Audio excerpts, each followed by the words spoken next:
మీకు అధికారం లేకపోయినా మీరు 11 సీట్లు వచ్చినా మీరు ఇంకా ఇష్టానికి మాట్లాడుతున్నారు. అది గొప్పతనం మీలో. I have to appreciate your commitment.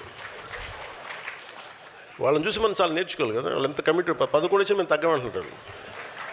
మీరు తగ్గకండి, మీరు ఒకటి వచ్చినా తగ్గకండి, అలాగే ఉన్నారు.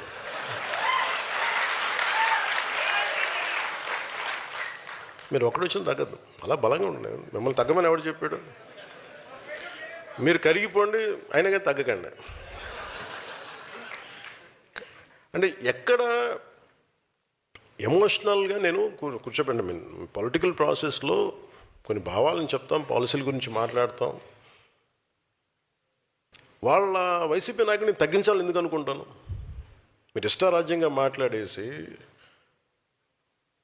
గౌరవ ముఖ్యమంత్రి చంద్రబాబు గారి మిస్సెస్ గురించి మాట్లాడేసి, ఇష్టారాజ్యంగా మాట్లాడి అసలు మేమేం మాట్లాడదు. మీరు ఇప్పుడు సడన్గా కూర్చోబెట్టి మీరు మహానుభావుల్లో అయిపోయాం మేమందరం.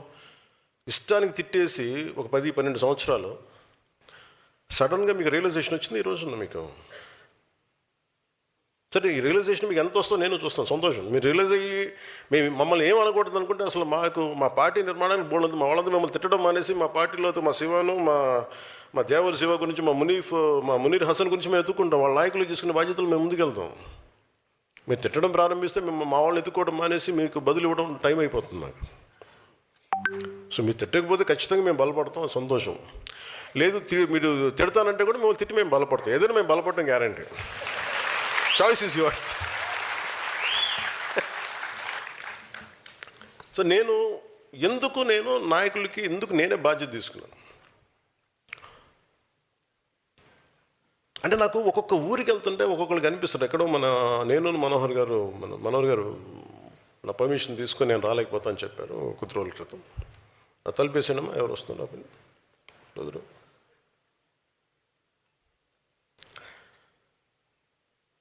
ఒక హుద్హుద్ తుఫాన్ అప్పుడు మేము వెళ్తూ ఉంటే మన శ్రీకాకుళంలో ఒక అబ్బాయి 22-23 ఉంటాయి. మాకు 10 కేజీలు బియ్యం కాదన్నా 10 సంవత్సరాల భవిష్యత్తు కావాలి. అంటే యువత తాలూకు కోపాలు, యువత తాలూకు వాళ్ళు ఏం అడుగుతున్నారు? జీవనం అడుగుతున్నారు. కేవలం మనం ఉచితాలు అడగట్లేదు యువత.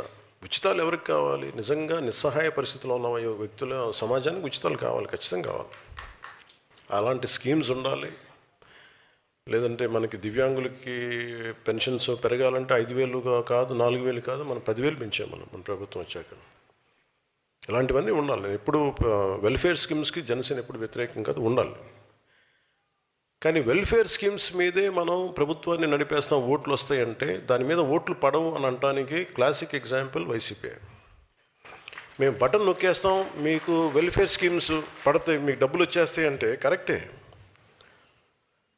హాస్పిటల్స్ ఇన్ఫ్రాస్ట్రక్చర్ వదిలేశారు మీరు. బటన్ నొక్కామని డబ్బులు పడ్డాయి అంటారు, కరెక్టే. మీరు హాస్పిటల్ ఇన్ఫ్రాస్ట్రక్చర్ వదిలేశారు. గవర్నమెంట్ హాస్పిటల్స్ ఎక్కడున్నాయి ఇప్పుడు అంత అద్భుతంగా? ఇప్పుడు తప్పని పెడతా ఉన్నాం ఎన్డీఏ ప్రభుత్వం వచ్చాక.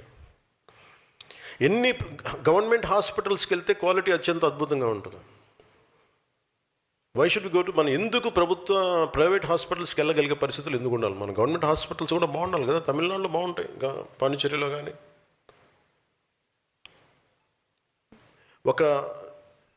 ఒక నిర్ణీతమైన ఒక పర్టికులర్ సంఖ్యాబలం ఉన్న జనాభాకి ఎన్ని హాస్పిటల్స్ ఉన్నాయి మనకి.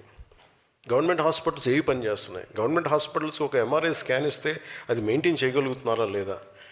డాక్టర్స్కి జీతాలు పెంచే పరిస్థితులు ఏదైనా ఉన్నాయా? ఎందుకు గవర్నమెంట్ హాస్పిటల్స్ వదిలేసి ప్రైవేట్ హాస్పిటల్స్కి వెళ్తున్నారంటే జీతాలు పెరగవు.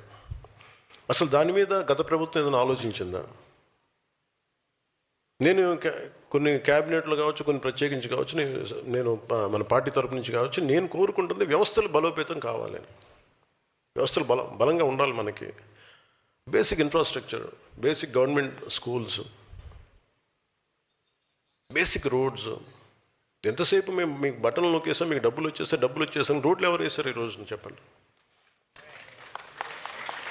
అంటే మీరు 70 సంవత్సరాలు టైంలో కూడా పడని రోడ్లు ఎందుకు పడ్డాయి?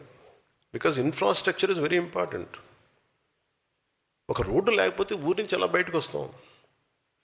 ఆ తర్వాత ముందు అసలు రోడ్లు ఇన్ఫ్రాస్ట్రక్చర్కి మనకి డబ్బులు పెట్టుబడి పెట్టడం మానేసాం. ఒక పైప్ లైన్ వేసి ఒక నీళ్ళు ఇవ్వాలి అంటే దానికి ఒక పెద్ద స్కీమ్స్, మన మధ్యన పాటిల్ గారు కూడా, మన సిఆర్ పాటిల్ గారు కూడా జలశక్తి మినిస్టర్, ఆయన గురించి మాట్లాడి ఆయనతో మాట్లాడుతూ ఉంటే, అసలు బేసిక్గా నీళ్ళు ఇవ్వాల్సిన బాధ్యత మీదే కదా, రాష్ట్ర ప్రభుత్వాలది కదా, మాకు సంబంధం ఏంటన్న. ఇది తెలంగాణలో ప్రారంభించినప్పుడు జేజేఎం ఎప్పుడు కూడా అది జలజీవన్ మిషన్ అది కేంద్ర ప్రభుత్వాన్ని కాదు, రాష్ట్ర ప్రభుత్వం బాధ్యత. కాతే ప్రభుత్వాలు బాధ్యత తీసుకొని బేసిక్ మన మౌలిక సదుపాయాల గురించి పని చేయకపోతే మటుకు ఎన్ని ఉచితాలు ఇచ్చినా ఇంకోసారి ప్రజలు రారు. అది కరెక్టే సార్. అంటే మన బాలశౌరి గారు చెప్తూ ఉంటారు, సార్ కొంచెం మా గ్రామాలు ఉన్నాయి సార్, కొంచెం నీళ్లు తెప్పించి ఏర్పాటు చేయండి, కొంచెం పెట్టండి. అంటే మనందరం అంటే యువర్ ప్రాపర్ లీడర్స్ కాబట్టి, ఫ్యూచర్ లీడర్స్ కాబట్టి చెప్తున్నాను, మీ స్థాయిలో మీ ఏరియా పరిధిలో వెల్ఫేర్ స్కీమ్స్ ఉండాలి, అవసరమైన పెన్షన్లు ఇవ్వాలి, అవసరమైన వెల్ఫేర్ స్కీమ్స్ అన్నీ ఉండాలి కాదంట్లా. కానీ ప్రయారిటీ కూడా బడ్జెట్ దేనికి కేటాయించాలి, దేనికి కేటాయించకూడదన్న బాధ్యత మనకు రావాలి. అంటే అది మీ స్థాయిలో కూడా మీరు చెప్పగలగాలి, మీరు కొంత డిస్కషన్ పెట్టాలి. భవిష్యత్తులో మీరు అందరూ అడుగుతాను ఇవన్నీ మిమ్మల్ని.